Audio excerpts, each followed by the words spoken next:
Memorial Day, Monday. Seems like a good day to get started on this engine bay detail in the 1992 Integra GS.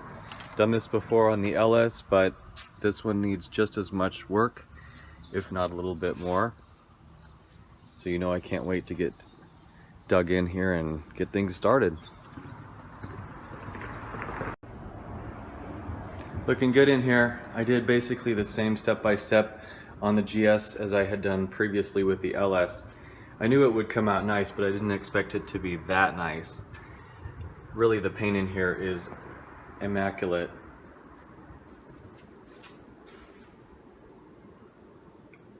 Very, very light dressing on some of the rubber and vinyl stuff. I cleaned up the spark plug wires, did a coat of wax on anything that was painted.